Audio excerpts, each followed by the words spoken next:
Bien, a continuación nos acompaña el doctor Oscar René Martínez, quien presenta la ponencia Tendencias de los negocios frente a la nueva lógica de los mercados mundiales. El doctor Oscar René Martínez es profesional en comercio internacional, especialista en derechos humanos, magíster en análisis de problemas políticos, económicos e internacionales contemporáneos, doctor en administración de la Universidad de Celaya en México. Es docente universitario de nuestra Universidad Colegio Mayor de Cundinamarca y otras universidades y ha sido decano, vicerrector académico y rector de la Universidad Autónoma de Colombia. Doctor Oscar René, bienvenido a esta su casa. Perfecto. Bueno, muchísimas gracias, muy gentiles por la amable invitación. Bueno, espero entonces estos 20 minuticos utilizarlos. No sin antes primero agradecer a la autora Ruth Hernández, nuestra rectora, al señor decano, el doctor Carlos Alzate, y a la doctora especialmente Elmanidia Garavito, la directora del programa en la tecnología de administración y de tecnología de asistencia gerencial. Bueno, de verdad que es un placer para mí retornar con esta conferencia justamente ya con mis estudiantes que ya me conocen un poco la información. Bueno, inicio con esta diapositiva. Hay una máxima desde la década del 80 cuando se posesiona Ronald Reagan en 1980 y es de la misma época de Margaret Thatcher también. Cuando las políticas neoliberales las establecen, empieza un poco esta máxima que dice cuando el presidente de Estados Unidos estornuda, a América Latina le da gripa. Es decir, es un poco haciendo el símil de qué pasa cuando un presidente estadounidense del Reino Unido, de Gran Bretaña, implantan medidas neoliberales, como que automáticamente es América Latina el que empieza a copiarlas. Es a partir de enero 20 del año 2017 cuando se posiciona el presidente de Estados Unidos como que se presentía que los cambios que iba a hacer la Casa Blanca automáticamente las iban a desarrollar también América Latina. Eso es un poco eso de la presentación. Hay otra máxima que dice, puedes engañar a todo el mundo algún tiempo, puedes engañar a algunos todo el tiempo, pero no puedes engañar a todo el mundo todo el tiempo. En otras palabras, aquellas políticas económicas que se tomaban desde incluso la época keynesiana de la década del 30 hasta la teoría monetarista de la década del 70, enseñaban que todas las medidas que afectaban socialmente a las comunidades perfectamente no se podría engañar a todo el mundo todo el tiempo. Es decir, que eso implicaba que había unas políticas sociales duras, fuertes, que iban a afectar a la humanidad. Podríamos mencionar entonces que efectivamente el primer punto de la charla es que la población cambió.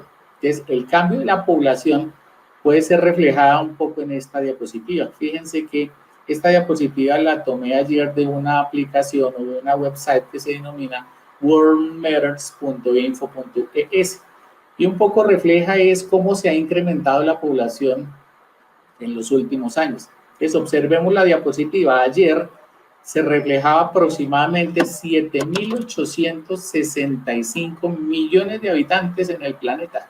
¿Eso qué implicaría?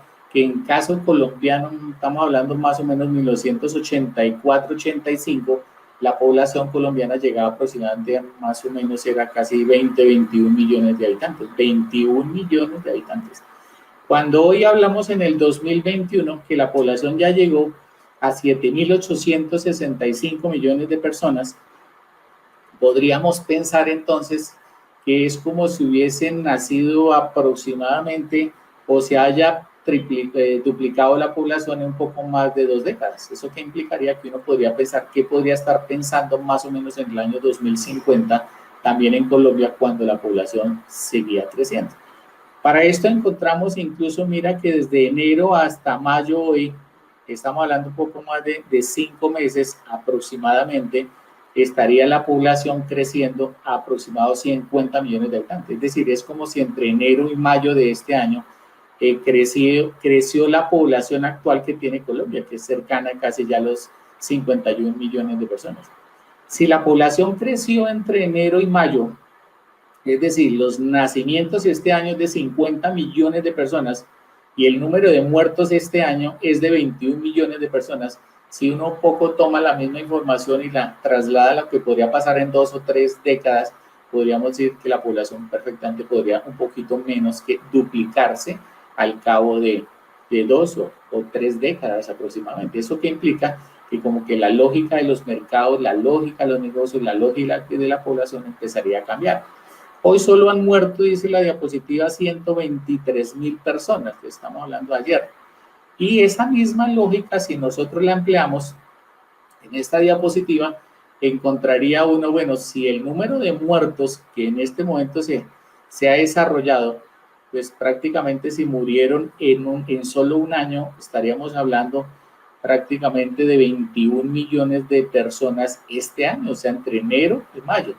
Cuando uno analiza que murieron 21 millones de personas este año y está más, digamos, el número de decesos, de muertos por el coronavirus, estamos hablando de esta estadística desde ayer que la dio la Organización Mundial de la Salud, estamos hablando de muertos casi 3.3 millones de habitantes. Es decir, cuando uno compara el número de muertos de este año, dice que realmente y significativamente es, entre comillas, le digo con respeto, el número de muertos es muy pequeño comparado con lo que está pasando en el mundo. Entonces eso implica que la población como tal tiene una lógica nuevamente de análisis. Si uno analiza cómo ha crecido la población incluso desde la época de Jesucristo más o menos hasta 1950, la diapositiva se puede apreciar que son más o menos 2.000 millones de personas han nacido. 2.000 millones de personas entre el año 0 y el año 1950, que es la gran mayoría de pronto de los abuelos de nosotros o algunos de los padres, dice, oiga, pero la población crece a 2.000 millones de personas, o sea que la población creció relativamente muy pequeño. Observen incluso la curva aquí cómo se demuestra. O sea, hasta 1950, llamémoslo así, no había pasado nada. Sin embargo, el mundo sí empezó a ver complejo ya a comienzos de siglo. Observemos esto, a partir de 1950, que aquí lo estoy tocando, hasta el año 2020 aproximadamente, en 71 años, fíjense lo que ha pasado, ahí vimos la estadística, estamos hablando casi de 7.800 millones de personas, cuando había un poco más de 2.200, 2.300 millones de personas en 1950. ¿Eso qué implicaría? Que es como si la población hubiera crecido únicamente en 71 años, hubiera crecido casi 5.800 millones de territorios. Esto debería realmente, hoy debe preocupar también a la universidad, a la humanidad, a la universidad, a las empresas, las organizaciones, porque implicaría que en estos casi 5.800 millones de personas que crecieron, cambiaría como que la nueva lógica de los negocios internacionales, es decir, las tendencias de los negocios tendrían que hacer en este momento otras. A partir de ello, entonces, de ese crecimiento de la población, podríamos identificar en esta gráfica es que los países están creciendo, pero observémoslo, prácticamente la República Popular China y en este momento India la que está creciendo. Ayer veía la estadística de la República Popular China, donde crece cercano ya a 1.400 millones de habitantes, que es las dos líneas azules que aparecen aquí de primero. Estaría la República Popular China, 1.413, y el caso de India, que son 1.349 millones de habitantes. Cuando uno analiza y dice, pues aquí está un poco la lógica de los negocios en el mundo, aunque ya aparece en tercer lugar Estados Unidos, con un porcentaje relativamente pequeño, no pasa de 330 millones de habitantes, pero esto dice mucho lo que es el nuevo modelo de negocios que hay que ser pensado con las grandes economías. No podríamos pensar que tanto la República Popular China como India sean las nuevas economías, pero sí son naciones que son emergentes casi a partir de los últimos 30 años. Y de aquí en adelante Colombia lo podemos ubicar en el puesto 28 en cuanto a los países más poblados del mundo, y uno podría pensar que Colombia podría alcanzar seguramente un poco más allá del año 2050, casi entre 75 y 80 millones de colombianos. Esa es la misma estadística que yo hacía entre en 1985 y el año 2020, cuando nacieron casi 30 millones de personas entre el momento en que yo me gradué de la universidad y estoy dictando esa conferencia. O sea, en 3 décadas realmente nacieron para el país 30 millones de personas, podríamos hablar de unos 80 millones de personas. Y la población, sin duda, la estadística que registra es que el país India podría ser el país más poblado ya a partir del próximo año. Entonces, podríamos pensar que la lógica, y lo decía el periódico El País de España, India superará a China y se convertirá en el país más poblado en el año 2022. Estamos hablando del próximo año. O sea, ¿qué implicaría? Que los recursos naturales del planeta estarían casi concentrados en las necesidades de materias primas e insumos de dos grandes naciones, que es la República Popular China, y estamos hablando de India también. Esa es una, digamos, de las principales advertencias que se le haría a la humanidad, que la nueva economía, aunque está muy lejos, también el Producto Interno Bruto de Estados Unidos comparado con China, la República Popular China y el caso de India es todavía muy distante, pero sin embargo podríamos ver que hay nuevos actores en la economía mundial que podría pensar uno que los negocios estarían cambiando. La generación también cambió. Entonces, en esta diapositiva, la mayoría de estas las he tomado de internet también, es un poco cómo cambió la población desde más o menos de la época de la Guerra Fría. Recordemos la confrontación entre la Unión Soviética y Estados Unidos desde 1945, se conformó a partir de la generación de los baby boomers. Anterior a ella, por supuesto, está la generación perdida y otras, y podríamos pensar que lo que ella, la generación X, Y, Z, la Y, pues en los millennials, la generación Z, es una población que ya está conviviendo con una nueva lógica de un mercado totalmente ya diferente. Los baby boomers, recordemos que fue aquella generación en donde el crecimiento de la natalidad fue tan grande que permitió, a partir del famoso Fordismo de comienzos de siglo, con Henry Ford, en 1902-1904, cuando empieza la producción en serie de los vehículos, el mundo se volvió también complejo. Y al volverse complejo, la producción en serie permitió que se ensancharan las plantas de producción, se ensancharan también los departamentos de personal y en general la mano de obra empezó a crecer. ¿Por qué? Por la necesidad de las materias primas que exigía la producción de los vehículos también a comienzos de siglo. Entonces eso permitió que esa nueva lógica, hoy podríamos en el 2021 pensar que este tipo de generaciones ha cambiado de tal forma que ya hoy podríamos hablar casi a partir del 2010 de la famosa generación alfa. Dice la diapositiva en la parte inferior, en el 2015 nacieron a 1,5 millones de personas cada semana, dice acá, y se espera que la generación alfa alcance más o menos 2 millones. Entonces, para ello, ¿qué implicaría? Que la generación alfa con la cual se está conviviendo la humanidad a partir del 2010 ya nacen con otro pensamiento totalmente diferente en una sociedad más compleja, como se ha anunciado. Que las generaciones también le permiten que la misma lógica de una economía cambie pensando en los nuevos jóvenes que ya adecuadamente se ha explicado. Tercero, podríamos pensar entonces que hay un cambio en el eje de la economía mundial, el nuevo eje de la economía mundial.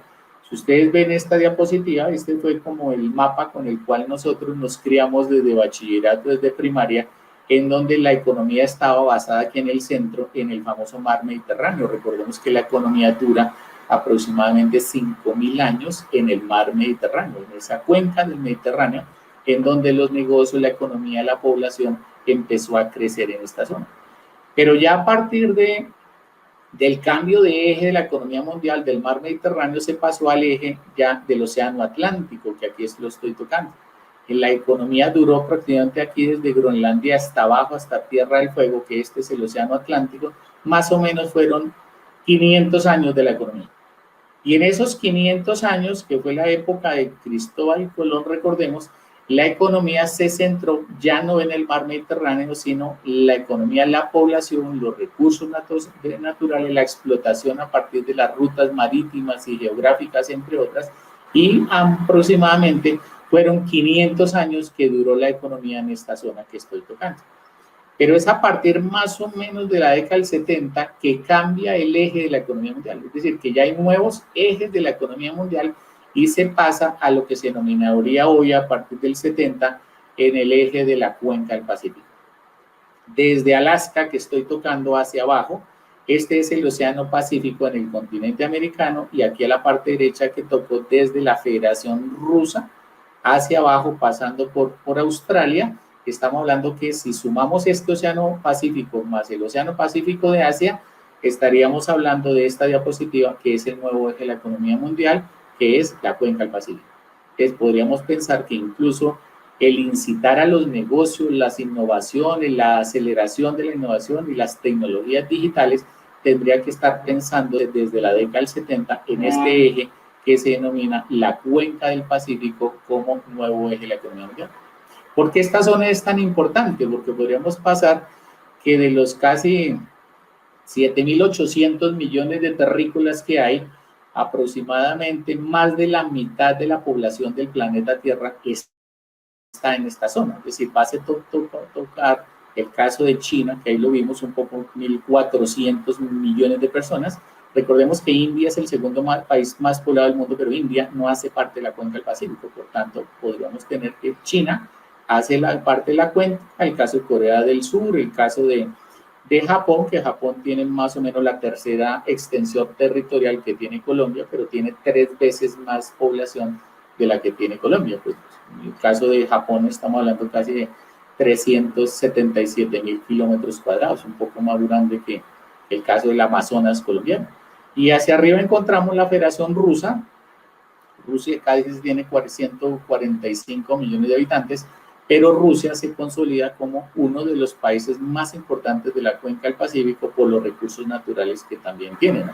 Que es la zona de mayor capacidad gasífera a nivel mundial, el caso de la República de China, el caso del carbón, y por supuesto otras zonas sobre el continente americano, estaríamos hablando de Canadá.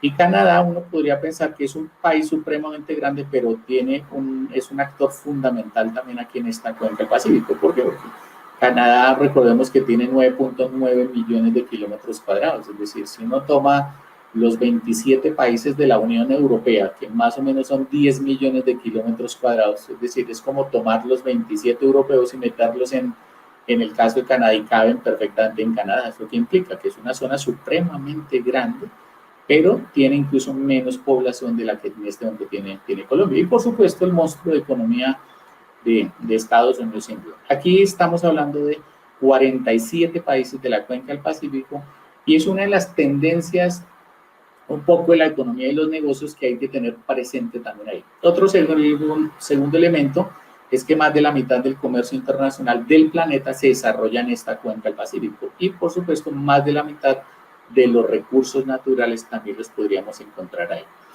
Con respecto al Producto Interno Bruto, uno podría pensar que los negocios sin duda hay que tener muy presente esta diapositiva porque la economía mundial, sin duda, Estados Unidos representa el 24.4% del Producto Interno Bruto a nivel mundial y podríamos pensar también que se siguen en orden importante el caso del Producto Interno Bruto de la República Popular China.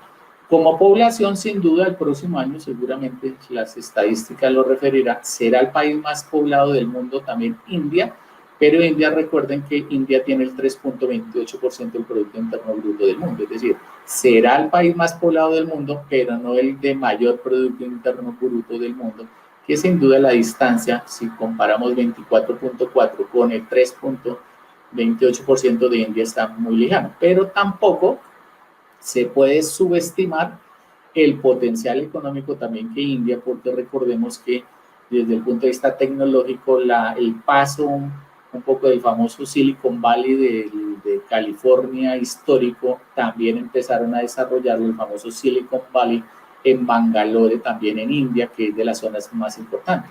Entonces, por supuesto que Estados Unidos, India, el caso de la República de la China, Japón y sin duda Alemania, pues es la gran economía que en este momento tiene la Unión Europea, pero noten que por porcentaje el 4.38% es relativamente pequeño, pero digamos que esta estadística es también clave para ver la tendencia en los negocios mundiales hacia dónde está.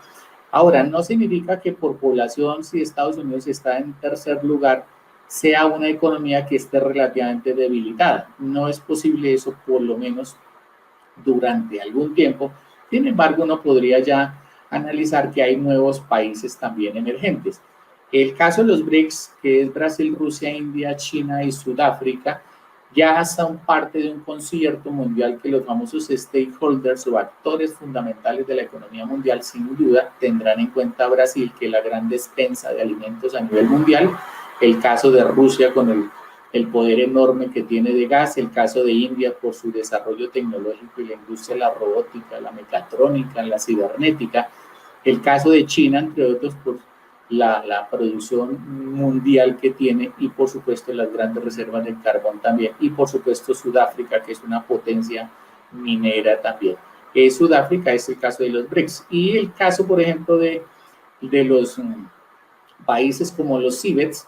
Recordemos que aquí aparece CIBETS, uno decía, pero ¿qué hace Colombia metido ahí dentro de los CIBETS? Pues lo toman un poco un país que es importante en el concierto mundial del comercio y también por la población que representa. O sea, tener un poco más de 50 millones de habitantes implica un poder adquisitivo también enorme.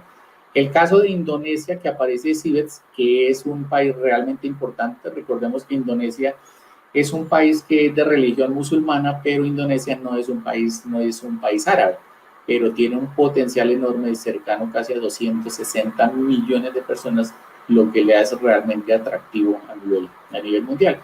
Y hay otros grupos, como el caso de las águilas, de los Eagles, que ya incluso entra sin duda México, también está ahí el caso de Brasil, y la izquierda, que son los famosos MINTs, que también es importante. Entonces, con esta diapositiva, ¿qué es?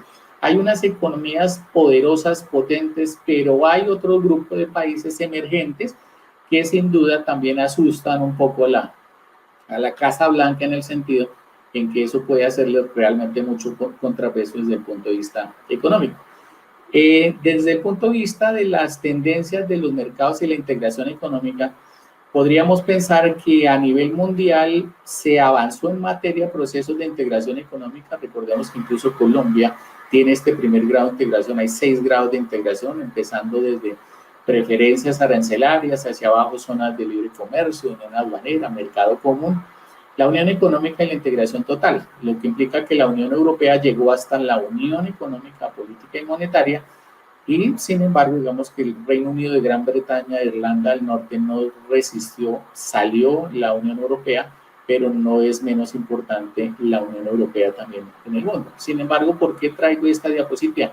Porque de estos 6 grados de integración, que esta es la clasificación que hace aquí Daniels, dentro de estos 6 grados de integración, el mundo hoy estaría hablando de los famosos spaghetti bowls. Spaghetti bowls un poco de hacerlo en sentido metafórico, diciendo que parece casi como un espagueti, en otras palabras, como que el mundo se interconectó a través de barreras arancelarias y barreras no arancelarias, pero de una u otra forma como que se volvió complejo también el mundo. Observemos esto.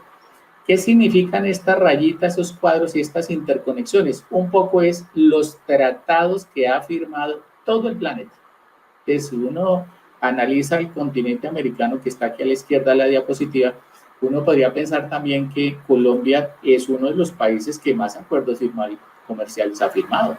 Entonces, como que viene el análisis por qué la economía no incrementa sus exportaciones cuando ha firmado acuerdos comerciales a nivel mundial. Es un poco, esto confunde también mucho al empresario, porque la mayoría de países del mundo ya firmaron tratados de libre comercio. ¿Eso qué implica?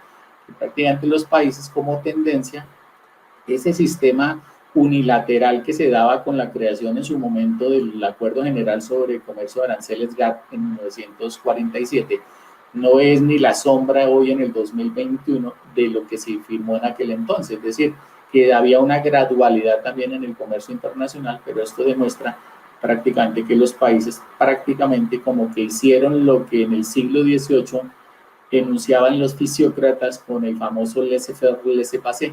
Dejar hacer, dejar pasar, es en otras palabras, el libre cambio, no intervención del Estado en la economía. Eso es un poco las tendencias en materia de los negocios internacionales, cómo se integraron las economías a partir de 6 grados de integración, pero cómo prácticamente hoy se liberalizó la economía del planeta Tierra a partir de esa firma de tratados comerciales. En esta diapositiva se refleja, sin duda, pues los 17 acuerdos comerciales que tiene Colombia firmados, y por supuesto eso implica 65 países. Entonces uno podría pensar, bueno, pues sí, Dentro de esto, que no le pase a lo que le pasó a los mexicanos, lo digo con respeto si hay mexicanos aquí en el auditorio, es que recuerdo que cuando estaba presidente Carlos Salinas de Gortari en 1989, que estaban ya primero en la firma del Tratado de Libre Comercio con México, México en su momento dependía casi del 47% del comercio de importación y exportación con Estados Unidos. Si ustedes analizan hoy las estadísticas, hoy México depende cercano al 88% del comercio de importación y exportación es únicamente con Estados Unidos. En otras palabras, uno podría decir, pero entonces a ellos no les interesa tampoco la cuenca del Pacífico, siendo México parte de la cuenca del Pacífico. Realmente es que, digamos que tienen un poco la gran fortaleza de su vecino, que es Estados Unidos, que le permite la importación. Es decir, Estados Unidos le compra a México, pero México le exporta a Estados Unidos. O sea, ¿para qué otro socio comercial? Es más o menos lo que podría estar pensando México. Sin embargo, se hizo dependiente, es un poco peligroso, entre comillas, esa dependencia comercial, pues lo digo no en el sentido del socio que tienen, sino la dependencia de tener únicamente un país, uno dependiendo de ellos. Fíjense que cuando se posesiona Donald Trump, lo primero que hace, entre otros, recuerden, para los que tienen presente el acuerdo transpacífico, el mismo día que se posesiona el mismo presidente Donald Trump, lo que hizo fue echar abajo el acuerdo transpacífico y salirse del acuerdo transpacífico que le permitiría sin duda incrementar más el comercio internacional con los países del Pacífico. Sin embargo, eso tiene unos móviles ya geoeconómicos, geopolíticos también de intereses de los nuevos liderazgos que tendría en este momento la República Popular China y tendrían las otras naciones también del Pacífico. Eso es bien, bien importante. Esta diapositiva que traje ahí era un poco para acordarme cómo Colombia a partir de la firma, hoy justamente 15 de mayo, Día del Profesor, se celebra la firma del convenio del TLC con Estados Unidos. Y el 15 de mayo del año 2012 permitieron la importación a través del Tratado de Libre Comercio de incluir todo tipo de sectores económicos que permitiría liberalizar la economía. Es decir, que hoy un colombiano ya podría importar incluso cuartos traseros de los pollos, podría importar hasta las mismas menudencias. Ahí con estudiantes analizamos un poco en qué forma esto podría afectar a la industria avícola también incluso de los colombianos. Pues una cosa muy sencilla, pues seguramente un estadounidense no coma sopa de menudencias, pues lo más seguro es que ¿qué van a hacer entonces con las patas de las menudencias? Pues perfectamente pueden ser incluidas en un tratado de libre comercio en el cual un colombiano podría importar en este momento cualquiera de estas partes del pollo exento de aranceles y bastaría simplemente un certificado de origen donde digo, aquí demuestro que ese producto es procedente y originario de Estados Unidos en el marco de un tratado de libre comercio. O sea que esto podría generar unos efectos fuertes. Lamentablemente, pues Colombia no tuvo unos grandes negociadores también que protegieran este tipo de industrias. No significa que los tratados sean malos, ¿no? Los tratados son supremamente buenos, pero el gran problema de ello es que esto tiene una producción nacional que afecta. Entonces, como que iba en contra del mismo proteccionismo, recuerden las teorías de la CEPAL de la década del 50, en donde Colombia y América Latina abogaba por aranceles muy altos para evitar las importaciones. Y esto va en contra justamente de ese proceso, pero hace parte del proceso de globalización que lamentablemente ahí no se puede oponer a ellos. Ahí lo importante hubiese sido es que se hubiera tomado unos negociadores extraordinarios. Pero bueno, digamos que ahí no se puede, como se menciona, llorar sobre la leche derramada. Lo que hay que hacer es aprovechar el Tratado de Libre Comercio en el cual Colombia participe en ferias internacionales, busque los clientes en el exterior y sepa los procesos de negociación y la parte intercultural también de ese tipo de países. Por otra parte, el cambio del modelo económico también es fundamental. Recordemos que aquí solo pongo esta diapositiva para ir resumiendo.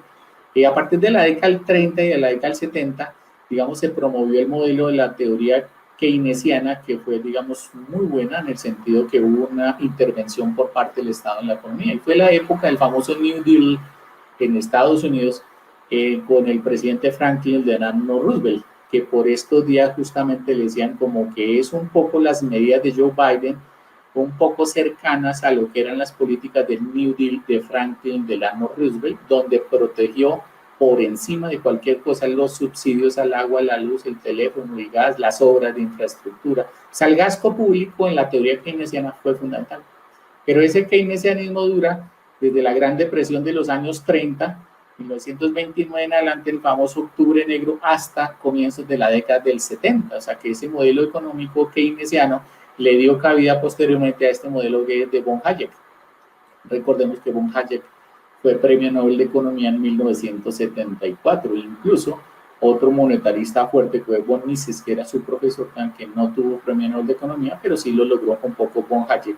Y a partir de eso, ese modelo económico que refiero, las empresas también tienen que estar muy alertas de estos cambios en el modelo económico. Recordemos que después de Hayek, que fue el modelo monetarista de toda la década del 70, creo que fueron 7 premios Nobel de Economía que salieron de la Universidad de Chicago, por el famoso movimiento de los Chicago Boys, los chicos de Chicago, que en la década del 70 promovieron políticas de no intervención del Estado en la economía, la liberalización de los mercados, y aquí en la parte de abajo aparece, digamos, los monetaristas aquí solo desde von Hayek hasta pasando, entre otras, por Ronald Reagan, que fue uno de los grandes, digamos, que promovió un poco la política neoliberal junto con Margaret Thatcher. Reagan y Thatcher ya fallecidos, pues todos estos ya murieron, pero digamos los dos más incisivos en abrir la economía, que se generan los efectos sociales que hoy los vemos en las calles, es precisamente el origen de ese monetarismo que tuvo sus antecedentes, entre otras,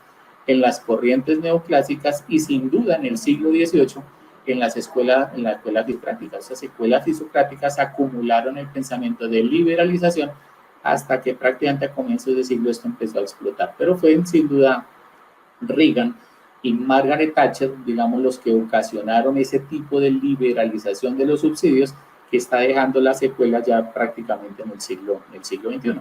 Y sin duda, pues esta diapositiva era cómo acabó la Guerra Fría a partir de la muerte, entre comillas, de la Unión Soviética, ¿no? Es decir, con esta confrontación entre azules y rojos, capitalistas y socialistas, al morir digamos, la Unión Soviética, recordemos que Vladimir Putin declara una economía de mercado a partir del año 2001, es decir, 10 años después tardaría el que formalmente en junio del 2001, recuerdo, que se estableció ya una economía de mercado, es decir, que esto rojo ya hoy es azul, ¿no?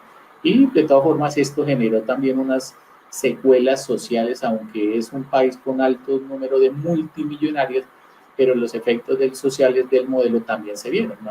Pasar de una economía centralmente planificada a pasar a una economía de mercado, eso generó unos efectos graves. Por más que las calles de Moscú se vean muy hermosas todavía cuando se hizo el mundial, una cosa es la realidad estética de lo que es y otra cosa es un poco el conflicto social que en el interior está viviendo.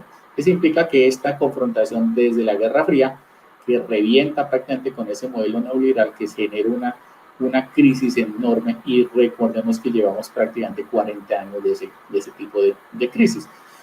Muy bien, a partir de ahí entonces podríamos pensar que el mundo cambió, los negocios, cambió el modelo económico, cambió los diferentes ejes de la economía mundial, cambiaron las generaciones y el pensamiento del joven hoy es otra, y podríamos pensar, incluso he visto algunos grafitis y algunos memes realmente bien chistosos en donde la población joven decía, pues ustedes como que se dejaron meter esos goles, los de la generación de los baby boomers y la teoría de la generación X y Y, se me dejaron meter esos goles en la política social.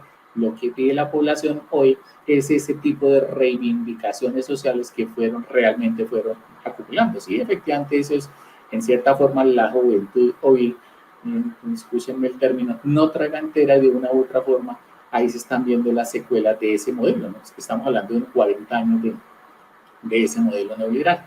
Entonces, las organizaciones cambiaron, y aquí no se nota mucho, lograrán excusarme un poco, y es que el clima de las organizaciones también están generando, entre otros, un cambio de cultura también de la organización. El clima de organización no simplemente es un espacio físico de una empresa, un buen ambiente y de clima organizacional de la empresa. Esto requiere un poco, y lo veíamos en algunas de las diapositivas de esta mañana, es que exige también un cambio de cultura en la organización. Es decir, que prácticamente estos cambios se den desde arriba hacia abajo. En otras palabras, uno podría pensar que incluso desde el origen y la crianza y la formación profesional de nuestros empresarios y los líderes de nuestras universidades, los líderes de las empresas, tienen mucho que ver incluso en el desarrollo de la misma tecnología. Entonces, el cambio organizacional es un factor fundamental. Y otro elemento también, y es que podríamos pensar que el paradigma realmente cambió. De la cultura organizacional, que es una cultura que a partir del año 2010, cuando cambian las generaciones, se hace un poco más exigente. Yo veíamos en algunas de las exposiciones, es que ese paradigma realmente había cambiado. El paradigma que cambia, aquí lo tengo, el libro este que recomiendo esta lectura, que es muy bueno, que es La estructura de las revoluciones científicas de Thomas Kuhn, que fueron los primeros en hablar del tema justamente del paradigma social. Permiten ver, y es que ese nuevo paradigma exige hoy de nuevos profesionales. Cuando hablamos aquí en el primer lugar de la economía digital se pasa de los medios analógicos a los medios digitales. O sea, el paso de la primera a la cuarta revolución industrial fue un cambio realmente programado, pero de una u otra forma esos cambios venían y se aproximaban también. Desde esa época, recuerdan, aquí a Colombia incluso llegó, recuerdo mucho un poco a comienzos de la década del 90, para los que son un poquito más veteranos, encontrábamos que en las conferencias que dictaba Nicolás Negroponte, que trabajó también en MIT, ya lo advertía desde el 96, la economía analógica pasará para cederle el paso a la economía digital. Y escribió un famoso libro que es Ser Digital o Being Digital, que menciona, prepárense en estas 3 o 4 décadas que los cambios ya serán digitales. De hecho, este encuentro que nos trae hoy como sobre innovación, emprendimiento y transformación digital permite es que la población y los negocios del mundo cambian basado también en el caso del blockchain. Salió un libro muy bueno por hace un par de meses que habla sobre el blockchain, en qué áreas del blockchain podrían cambiar también la tendencia y los negocios. Una tendencia de un negocio va desde de los mismos juegos de play que tienen los chicos en las casas, que eso son tecnologías prácticamente blockchain, es decir, cuando se juega casi los programas de Fortnite en tiempo real, 100 chicos que se conectan en 30 segundos, 100 chicos de todo el planeta y de una u otra forma se conectan, pues lógicamente que eso hace que las tecnologías permitan que esa interculturalidad de los estudiantes esté cambiando. El tema de fintech, también de las tecnologías fintech, es algo también fabuloso de cómo las generaciones de los baby boomers en adelante tienen que darle paso ya al concepto de las tecnologías fintech. Es decir, ya los chicos hoy, cuando le han perdido el miedo total a hacer un pago electrónico, han pedido pagar recibos de los servicios públicos del agua, la luz, el teléfono, el gas, significa que las tecnologías fintech sin duda llegaron para quedarse. Y es, digamos que en el país ya se ha avanzado muchísimo en tecnología fintech, fíjate los monopolios que tienen los grandes sistemas, digo, conglomerados financieros, por supuesto que están aprovechando ello. El tema de la innovación abierta, Open Innovation, que recordemos que salió el reporte mundial de innovación. Me quedan algunos minutos, profe, cuando abren el micrófono es mala señal. Ya estamos culminando, doctor. Perfecto. Es simplemente, entonces, las tecnologías fintech, el tema de la innovación abierta es supremamente importante que se arma el debate, y hoy ya el profesor Valiente ya claramente lo explicaba sobre la inteligencia artificial, las ciudades inteligentes, y algo importante es que los temas de innovación sí deben ser tratados en las universidades en profundidad. Cuando hoy los bancos están diciendo, y hay ángeles inversionistas que aquí lo puse también en la diapositiva, ellos dicen en este momento las ideas ya están, o sea, la plata está, pero ¿cuáles son las ideas? ¿Qué están haciendo las universidades? ¿Y cuál es la innovación abierta también de las universidades? El tema de la inteligencia, ciudades inteligentes, hay unos proyectos también extraordinarios sobre eso. Y el tema, sin duda, el de metodologías ágiles, es un tema que no es nuevo. El caso de Google, desde la década del 70 ha desarrollado de las metodologías ágiles. Recordemos que metodologías ágiles hay desde Design Thinking, estamos hablando también de Scrum como metodología ágil, y el caso de Lean, todo ese tipo de metodologías son muy buenas, pero eso como que hay que aterrizarlos en el interior también de los planes de estudio de las universidades. Y sin duda, el caso del desarrollo de las nuevas competencias a nivel mundial, el multilingüismo, la interculturalidad y las habilidades. Ya se hablaba también hoy cuando los escuchaba algunos de los ponentes hablar precisamente de ese tipo de competencias que hoy manejan. Entonces hoy necesitamos es un profesional, y hay una palabra clave que yo toda la vida utilicé, profesionales de clase mundial, es decir, un chico, un colombiano de este tipo de programas técnicos, tecnológicos, universitarios, tiene que hablar ya en un lenguaje ya multicultural y también un lenguaje prácticamente es intercultural.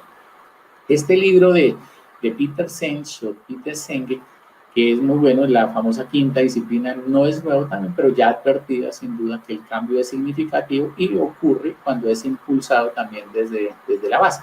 Ese desarrollo tecnológico sin duda, cada vez el cambio y se adapta al cambio en periodos de tiempo de maduración cada vez más cortos. Me explico. La fotografía se desarrolló durante 112 años, pero durar casi un siglo para desarrollar una fotografía de una cámara de Kodak o Canon, para de un momento a otro en un mes sacar una versión nueva de un celular o de un iPhone que le permite desarrollar una resolución todavía mayor de la que se desarrolla en 100 años. ¿Eso qué implica? Que esa adaptación al cambio en las organizaciones tienen que estar muy atentas a ello. En cualquier momento una empresa puede acabarse, ¿no? Aquí en esta diapositiva, fíjense que el desarrollo, yo todavía quedé con una cámara de estas Kodak nueva, cuando de un momento a otro salió un celular y prácticamente ni me compran la cámara vieja que tengo y también el celular que tengo me toca cambiarlo. ¿Eso qué implica? Porque el desarrollo y la resolución tecnológica es una cosa impresionante. Esto pasó en 112 años, pero es que hoy un celular podría desarrollar una tecnología tan impresionante que podría incluso ganar mucho tiempo. Yo creería que el análisis que se hace con respecto a la pandemia es que casi que la humanidad ganó una década. El desarrollo en la pandemia permitió desarrollar una tecnología tan grande que como que las habilidades a nivel mundial tendrían que estar cambiando para los empresarios. Y simplemente dejo un par de diapositivas, es las habilidades humanas, políticas y conceptuales, y las habilidades técnicas son habilidades que deben ser desarrolladas, skills o ese tipo de habilidades tienen que ser desarrolladas prácticamente para los competidores que son competidores de clase mundial. Y esta diapositiva un poco como que menciona que cuál es el éxito de esos nuevos negocios hoy a nivel mundial. Y es que los empresarios no están detectando justamente lo que están desarrollando nuestros empleados por debajo del famoso iceberg, ¿no? Es decir, que como que solo me interesa que usted llegue temprano, que se vaya a las 5 de la tarde, que maneje un paquete de Office, pero como que no están interesándose un poco es lo que la gente o el empresario no está viendo, es cuál es el esfuerzo, cuál es la dedicación, cuál es la formación del estudiante, y yo creería que hasta la misma educación sufre un cambio también realmente ya impresionante. Pues bien, me salto unas diapositivas simplemente para terminar con esta, que dice Karl Popper, para que lo lee. Karl Popper claramente decía, la verdadera ignorancia no es la ausencia de conocimientos, sino el hecho de rehusarse a adquirirlos. Bueno, muchas gracias, excúsenme un poco los problemas técnicos que tuvimos, ya tendremos tiempo de profundizar en. Un abrazo a todos y muchas gracias por prestarme atención. Y bueno, esta diapositiva queda muy bonita, ¿no? El mundo está en tus manos para los estudiantes y bueno, feliz día a los profesores para el que está con nosotros. Un abrazo a todos.